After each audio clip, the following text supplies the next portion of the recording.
All right. I am getting concerned. There is no barrier here, right?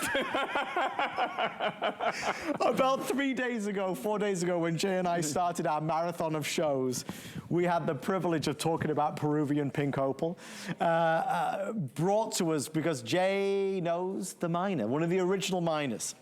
Jay, this is a brand, well, I say a brand new, that sounds so wrong, it's actually a decade old, but this is a different Peruvian opal necklace that we have.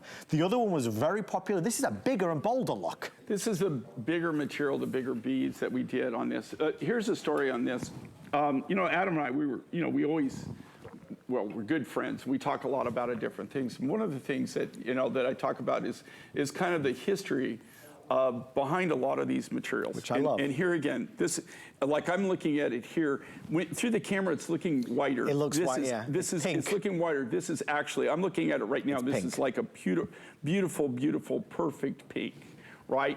That's one of the things that the camera does for some odd reasons, but it is a beautiful, nice, light pink. There, that Ange is That's a better shot with those lighting. More representative of what it looks like.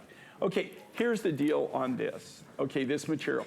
When I first started out, and I'm talking 47 years ago, the very first out of country, I bought all my turquoise, like I said, was all bought in the United States. I bought all my materials in the US. I started venturing out. In college, I ventured out, and my first trip was to Mexico.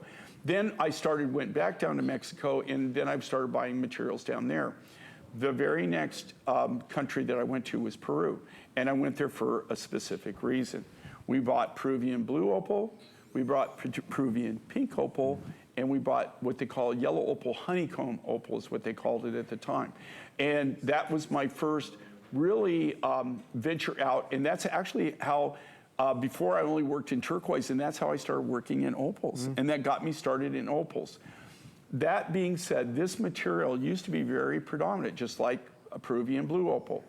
This material hasn't been mined since, okay, at least, I know the last time I really got any was in the late 80s, and maybe the early 90s. I mean, God, time flies so long. So you think about that, I mean, that's like over 20 years ago, over 20 years ago is when they quit mining it.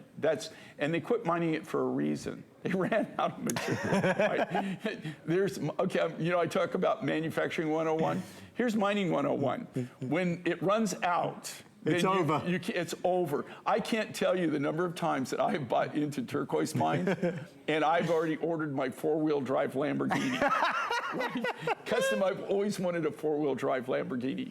Always custom. Now, can you imagine how much that costs, right? My God. And I buy into these turquoise mines, because, man, we're in there, I'm down in the mine. Oh my gosh, we have these veins, like massive veins, clear blue turquoise. I'm rocking, I'm gonna make it, man. I mean, I'm done, baby. I mean, I'm retired. And then a call 3 weeks later, it said, oh, the vein's gone. We don't know where it went. And so that's it, I'm done. I'm done. I can't do anything.